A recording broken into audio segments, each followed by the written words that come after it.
Ini namanya Jokowi.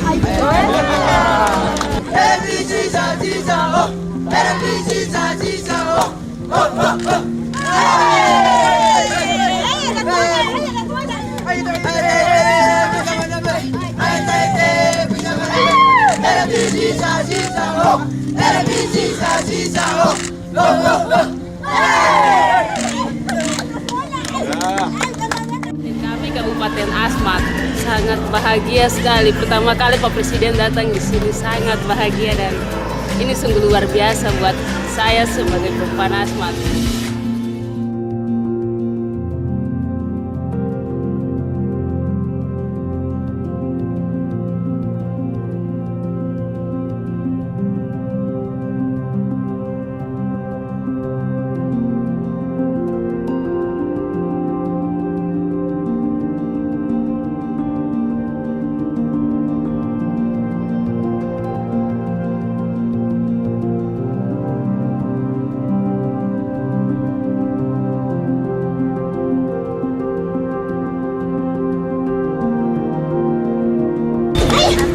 Ini namanya Jokowi.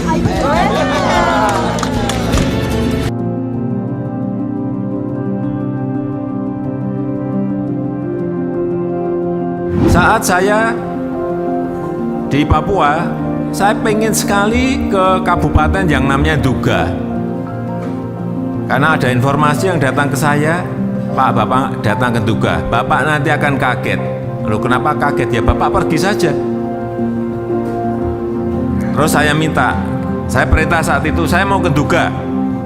Saya mau ke Kabupaten Nduga. Oleh Kapolri, oleh Panglima, saat itu saya tidak diperbolehkan, Bapak jangan ke sana. Karena itu daerah berbahaya. Daerah rawan, daerah yang paling rawan. Saya sampaikan saat itu, saya ingat betul. Saya nggak mau tahu. Saya perintah pada Panglima dan Kapolri, saya nggak mau tahu. Pokoknya 2 hari lagi saya akan ke Nduga. Urusan keamanan itu urusanmu.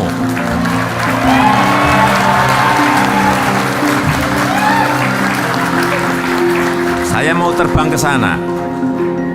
Betul, saya terbang ke sana naik helikopter karena memang nggak ada jalan daratnya. Saya naik heli. Saya ke Jayapura, dari Jayapura ke Wamena, dari Wamena baru naik heli ke Nduga. Saya yakin tadi siapa tadi yang dari Papua tadi? Orlando mana tadi? Orlando mana? Pernah ke Nduga? Ngaku aja pernah ke Nduga? Ah, belum kan?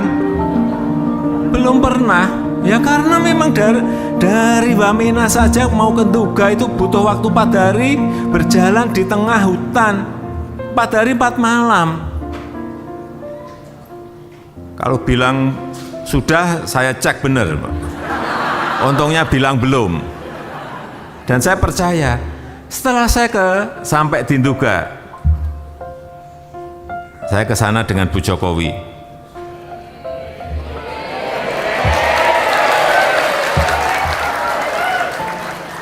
Naik heli. Begitu turun di Nduga, ketemu Bupati, Pak Bupati. Saya melihat itu di kotanya. Kantor kabupaten ada di situ. Saya lihat kok nggak ada orang, satu orang pun. Di tengah hutan ada wilayahnya. Saya tanya ke Bupati, penduduknya di sini ada berapa? Pak Bupati menyampaikan ke saya, Pak Presiden, di sini ada, saya ingat, 129.000. Mana satu aja nggak ada ngomong 129.000. Bener ada, betul Pak. Itu distriknya ada di tengah-tengah hutan Pak. Kalau Bapak mau ngecek silahkan. Pak Bupati ini pintar, pasti saya nggak ngecek gitu Pak. Kira-kira berjalan dari sini ada yang 8 jam, ada yang 12 jam. Ya dia udah nyangka pasti saya nggak akan mungkin jalan. Ya, oke saya percaya. Tapi yang perlu saya sampaikan di sini adalah di Kabupaten Duga itu aspal 1 meter saja tidak ada. Inilah yang menyebabkan saya sedih sekali. Dan saat itu saya perintahkan agar jalan dari Wamena ke Duga itu segera dibangun dan dikerjakan, dan tadi saudara-saudara sudah melihat hasilnya tadi. Untuk membuka isolasi saudara-saudara kita yang ada di sana. Membuka dulu.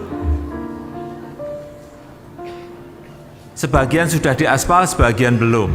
Tapi paling tidak kendaraan bisa lewat. Mobil bisa lewat, trail juga bisa sampai ke sana. Itu. Dan sekarang 4-6 jam lah dari Wamena ke Duga sudah bisa dilalui.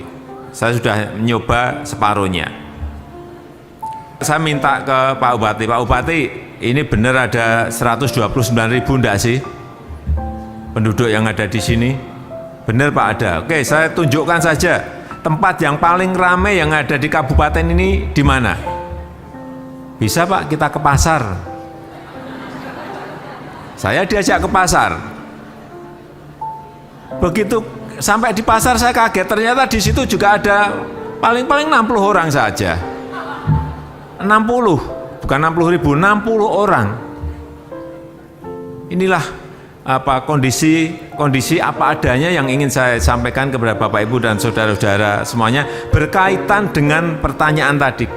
Kenapa saya begitu intent ke Papua? Dorongan apa yang menyebabkan itu? Ya jawabannya yaitu semakin saya tahu, semakin saya ingin memberikan perhatian yang berbeda kepada Papua. Salah satu ruas dari 4.300 km Trans Papua yang dalam proses dibangun sudah selesai 3.800 yang sudah dibuka.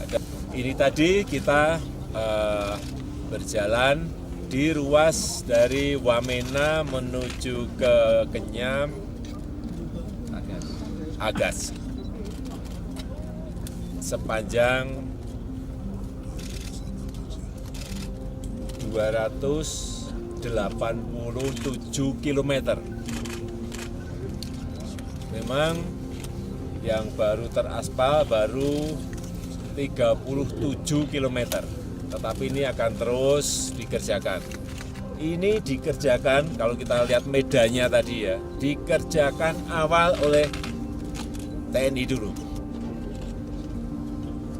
TNI. Oleh sebab itu saya tadi dengan Panglima melihat kesulitannya seperti apa, kemudian setelah terbuka baru Kementerian PU masuk untuk aspal, untuk mengikuti apa yang telah dikerjakan oleh TNI. Saya kira kalau duet seperti ini dilakukan terus, ini akan mempercepat. Karena kalau kita lihat medan seperti ini kita di ketinggian berapa Pak Gub? 3.200-an. Sangat tinggi sekali medannya, sangat sulit sekali, sehingga yang bisa masuk awal-awal memang TNI. Kemudian baru Kementerian PU menyusul. Ini yang supaya masyarakat di seluruh tanah air tahu betapa sangat sulitnya membangun jalan di Papua. Bukan sulit, sangat sulit sekali. Tanahnya gunung-gunung yang sangat tinggi. Ini Pak, selain ini kan ada juga yang sulit katanya pembangunan jembatan Pak, ada sekitar ratusan. Ini masih ya, ini kan tadi baru cerita jalan, sekarang cerita jembatan. Ini harus dibangun 35 jembatan dari Wamena menuju ke Agas. Itu 35 jembatan. Ini yang sudah dikerjakan berapa Pak Menteri? Dalam proses baru dalam proses 15. Jadi memang ini sebuah pekerjaan yang sangat besar sekali. Pak, lambatnya juga katanya diserahkan kepada beberapa kontraktor saja Pak, bukan banyak kontraktor. Apanya? Pembangunan jalannya. Ya, tadi kan saya sampaikan di depan itu TNI. Ya, setelah itu aspalnya oleh Kementerian PU dan tentu saya itu artinya Pak kontraktor. Memang kalau melihat medannya seperti ini, nantinya tadi saya sudah dapat masukan dari Panglima TNI, dari Kementerian PU, memang dibagi per section gitu biar cepat. Ya, jadi di lapangan akan betul-betul kita lihat betapa sangat sulitnya medan yang dihadapi baik oleh TNI yang mengawali di depan, kemudian juga kontraktornya juga bayangkan bahwa aspal ke sini seperti apa, membawa alat-alat berat seperti apa untuk memulai itu.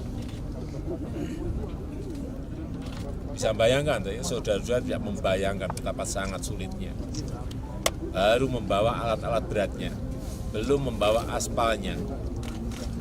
Ya. Pak, ini belajar motor dari kapan, Pak? Belajar naik motor ini dari kapan? Belajar apa? Belajar naik motor. Ini kan tadi kan medannya kan sulit nih, Pak. Ternyata Bapak berhasil sampai sini gitu. Belajarnya berapa lama? Sekali. Sekali saja. Sekali maksudnya, sekali itu caranya tater seperti apa. Tadi Dulu kalau kelihatan pasir-pasir, saya nggak bisa ngejar beliau. Memang licin. memang spesialis pasir saya. Pak, mungkin satu lagi Pak, selain infrastruktur mungkin pendidikan dan kesehatan bagaimana Pak di Papua? Gunung Ya, Tengah. saya kira terutama yang basic seperti itu, pendidikan, kesehatan basic itu adalah dasar bagi sebuah pembangunan ke depan. Ya, Pak Gub sudah bercerita banyak kesulitan-kesulitan yang dihadapi di sini, tersebarnya masyarakat di pedalaman, saya kira juga merupakan tantangan yang harus kita hadapi. Kita bisa saja membagi kartu Indonesia Pintar, terus ngambil uangnya gimana gitu. Ini kalau tidak pernah ke lapangan kita nggak akan bisa membayangkan betapa tanah Papua itu memang Pak Presiden naik rel ini biar tahu detail pembangunan atau perkembangan pembangunannya. ya naik mobil dan naik trek kan lain. Kalau naik trek kelihatan rasa sulitnya tuh kelihatan.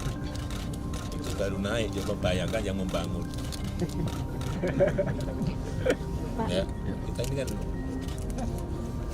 coba melihat di lapangan dan harus dirasakan betul.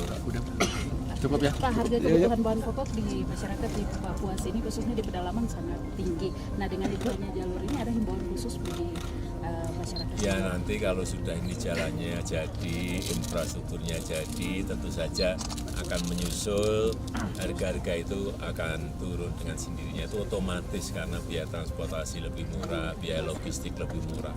Itu di dunia manapun ya seperti itu rumusnya.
Pak.